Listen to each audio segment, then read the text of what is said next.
एक समय की बात है। प्रेरकपुर नामक एक सुंदर राज्य में एक प्यारी सी राजकुमारी रहती थी। नाम था अनाया। बाहर से वो जितनी राजसी और सुंदर थी, अंदर से उतनी ही कोमल और मासूम। राजकुमारी अनाया को जानवरों से बहुत प्रेम था। दिन भर वो महल के बगीचे में तितलियों, कबूतरों और गिलहरियों के साथ खेलती, उनसे बातें करती और उनके साथ समय बिताती। कितनी मज़ेदार जिंदगी है तुम्हारी, जहाँ चाहो कूदो, दौड़ो, ना कोई रोक टोक। कितना अच्छा होता अगर मैं भी तुम्हारे जैसे होती। राजकुमारी का दिल राजमहल की सोने की दीवारों में नहीं, जंगल की हरियाली में लगती थी। उसे हमेशा से एक साधारण और आज़ाद जिंदगी की तलाश थी। एक ऐसी जिंदगी जहां वो बिना किसी रुकावट के जा सके।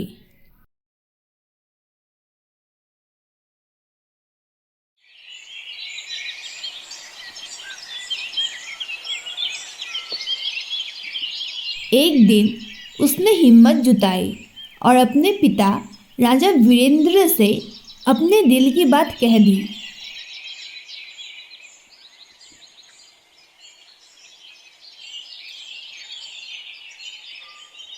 पिताजी, अगर आप अनुमति दे तो क्या मैं कुछ दिन गांव में रह सकती हूँ? मैं वहाँ की सादगी भरी जिंदगी को करीब से महसूस करना चाहती हूँ, बिना किसी शाही बंधन के। राजा वीरेंद्र, जो अपनी बेटी से बेहद प्रेम करते थे, लेकिन राजसी परंपराओं के बहुत पक्के थे, उनका चेहरा एकदम सख्त हो गया। राजकुमारी अनाया, यह तुम कैसी बहकी बात कर रहे हो? तुम एक राजकुमारी हो, तुम्हारी जगह महल में है, ना कि गांव के गलियों में। दोबारा ऐसी बात जुबान पर मत लाना, वरना बहुत बुरा होगा। अनाया की आंखें भर आई।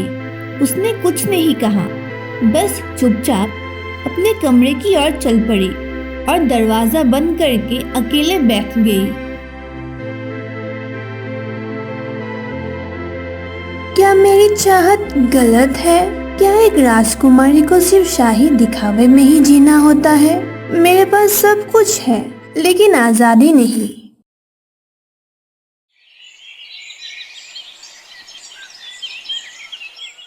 उसी रात की बात है। खिड़की से एक छोटी सी प्यारी चिड़िया अनाया के कमरे में उड़ती हुई आई।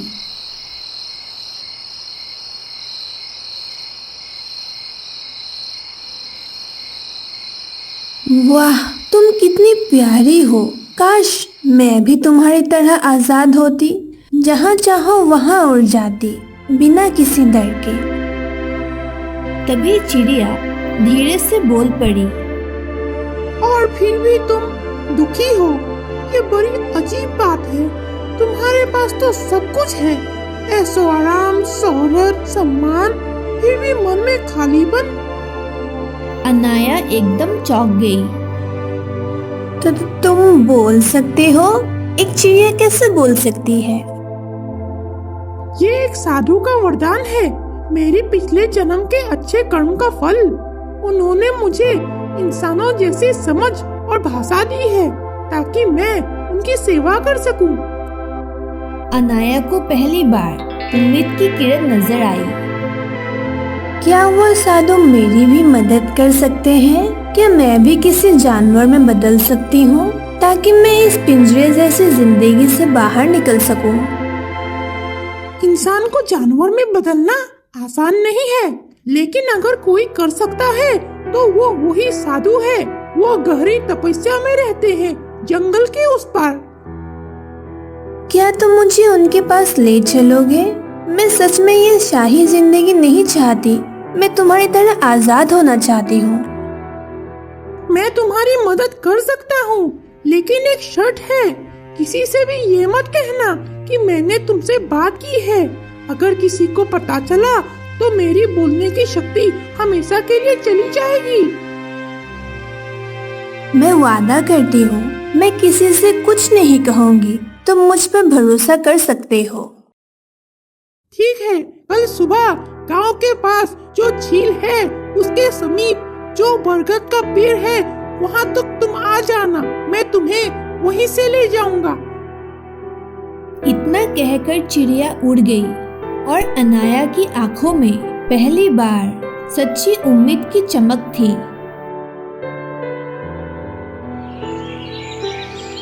अगली सुबह राजकुमारी अनाया बिना किसी को बताए चुपचाप महल से निकल पड़ी।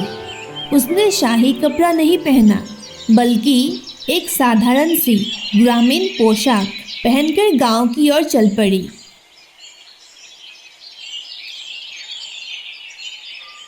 गांव के पास की झील के किनारे पीपल के पेड़ के नीचे वही छोटी चिड़िया उसकी इंतजार कर रही थी।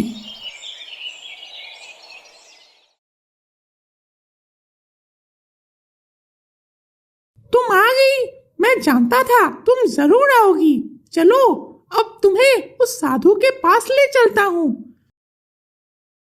राजकुमारी और चिड़िया धीरे धीरे जंगल के अंदर की ओर बढ़ने लगी। रास्ता घना और शांत था। पक्षियों की आवाजें और पत्तों की सरसराहट उनकी साथी बनी। कुछ दूर चलने के बाद उन्हें एक साधु दिखाई दी जो एक चट्टान पर बैठे ध्यान लगाए हुए थे।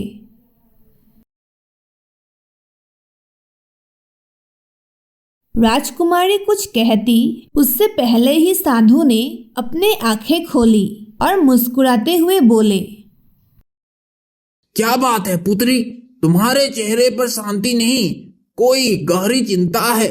बताओ, मन की बात बोलो। अनाया ने अपनी पूरी दिल खोल के साधु को बोला कि कैसे वो जानवरों की तरह आजादी चाहती है, कैसे राजसी जिंदगी उसके लिए पिंजरे जैसे लगती है।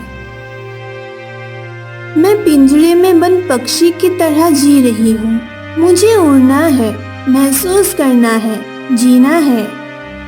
साधु ध्यान लगाकर उसकी बातें सुनी और फिर बोले, अगर तुम्हारी इच्छा सच्ची है तो मैं तुम्हारी मदद करूंगा। जंगल में एक जादुई पेड़ है, उसका फल खाकर तुम उस जानवर का रूप ले सकती हो जिसके जैसा तुम बनना चाहती हो। क्या सच में ऐसा हो सकता है? हाँ, पर एक शर्त है। फल खाते समय तुम्हें उस जानवर के बारे में गहराई से सोचना होगा, और सबसे जरूरी बात, उस फल का बीज तुम्हें मुंह में रखना होगा। जब तुम बीज मुंह में रखोगे तुम उस रूप में रह जाओगी, और जैसे ही तुम बीज बाहर निकालोगे तुम वापस इंसान बन जाओगी। अनाया ने साधु को प्रणाम किया और पेड़ की खोज में निकल पड़ी।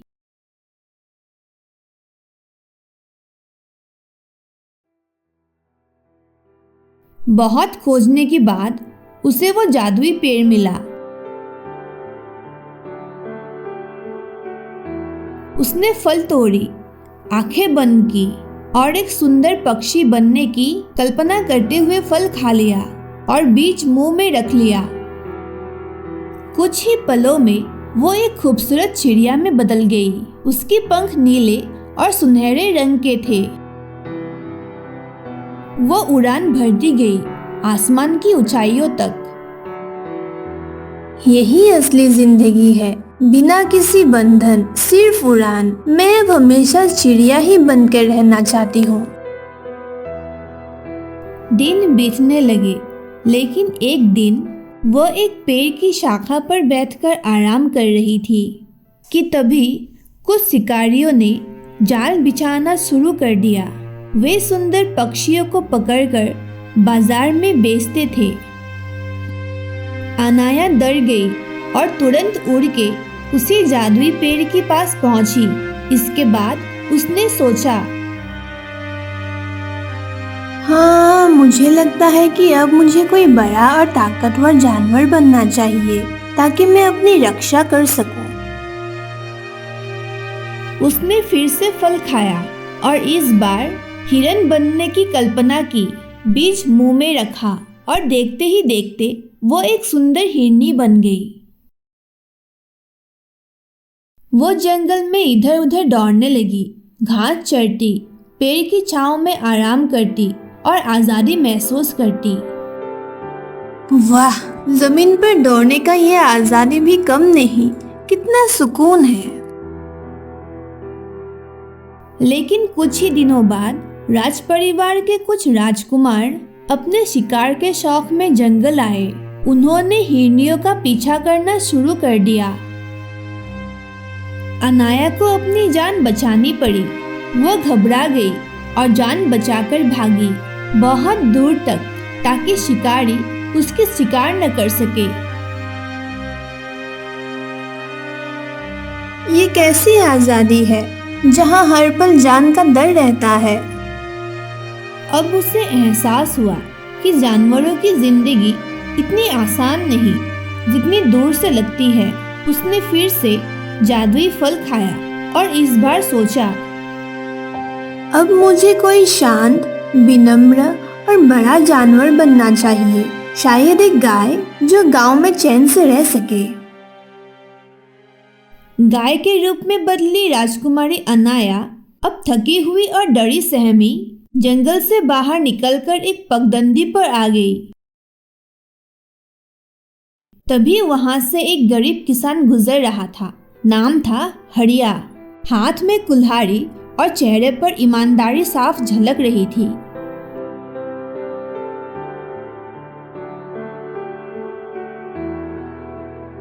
अरे, यह गाय तो यहाँ की नहीं लगती। इसके गले में घंटी भी नहीं है। शायद ये खो गई होगी। मैं इसे अपने साथ ले जाकर इसका ख्याल रखूंगा। हाँ, यही सही होगा। हरिया ने इधर उधर देखा, लेकिन कोई नहीं था। गाय शांत खड़ी थी, थकी हुई और डरी डरी सी। तू डर मत, मैं तुझे कुछ नहीं करूँगा। लगता है तू बहुत भूखी भी है। चल मेरे साथ, थोड़ा चारा खा लेना, फिर तेरे मालिक को ढूंढने की कोशिश करेंगे। राजकुमारी पहली बार किसी इंसान की बातों में अपनापन महसूस कर रही थी। कोई शाही आदेश नहीं, कोई डर नहीं, सिर्फ इंसानियत। इसलिए वो हरिया के पीछे पीछे चल पड़ी। हरिया ने गाय को अपने साथ ले आया और अपने छोटे से झोपड़ीनुमा घर में पहुंचा। वहां उसकी पत्नी और 2 छोटे बच्चे रहते थे। घर साधारण था, पर माहौल बहुत प्यारा और सच्चे अपनात्व से भरा हुआ। गाय बनी अनाया ने देखा कि ये परिवार भले ही गरीब था, लेकिन एक दूसरे के साथ कितनी विनम्रता, प्रेम और समझदारी से पेश आता था। आज रोटी कम है, लेकिन हम 4 हिस्से करेंगे। एक हिस्सा इस नई गाय के लिए भी रखना होगा। हाँ, ये अब हमारी परिवार की सदस्य है। अनाया की आंखें भर आई। पहली बार उसने सच्चे रिश्तों की मिठास को महसूस किया। अगली सुबह हरिया अनाया को खेत में ले गया और हल में जोत दिया। धूप तेज थी, लेकिन गाय बनी अनाया ने बिना थके पूरे दिन खेत जोता। उनके पास राशन नहीं था, पर खेत से अनाया की मेहनत की बदौलत कुछ दिनों तक काम चल गया। उसी रात जब किसान और उसकी पत्नी बातें कर रहे थे, अनाया पास ही बैठी थी। राशन फिर खत्म हो गया है, पर क्या किया जाए। राजमहल से मिलने वाले काम के बदले जो थोड़ा बहुत अनाज आता है, उसी से गुजर बसर करना पड़ता है। हर दिन लगता है जैसे जीवन की ठोकर सिर्फ इस छोटे से अनाज तक ही सीमित है। हमें तो आदत है, लेकिन राजघराने को तो कोई तकलीफ नहीं। उन्हें तो समय पर सब चीजें मिल जाती हैं, आराम, सुविधा और सुरक्षा। अनाया का दिल दुख गया। उसके मन में चल रहे भ्रम अब टूट चुका था। उसे समझ आ गया कि जानवरों की जिंदगी भी मुश्किल है और गरीबों की दुनिया भी संघर्षों से भरी है। मैंने सोचा था कि केवल शाही जिंदगी ही कैद है, मगर असली बंदिश तो तकदीर में होती है। यहाँ तो हर वर्ग की अपनी लड़ाई है।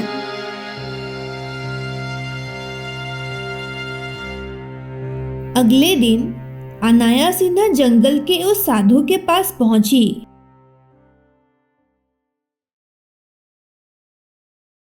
बीज को मुंह से निकाला और अपने इंसानी रूप में वापस आ गई। साधु ने उसे देखा और मुस्कुराए। तो पुत्री, अब बताओ तुमने क्या सीखा इस यात्रा से? मैंने जाना कि आजादी केवल रूप बदलने से नहीं आती। असली सुख तब आता है जब हम दूसरों की मदद करते हैं। मैं अब इंसान बनकर रहूंगी ताकि अब मैं गरीबों की सहायता कर सकूं और जानवरों की शिकार करने पर रोक लगा सकूं।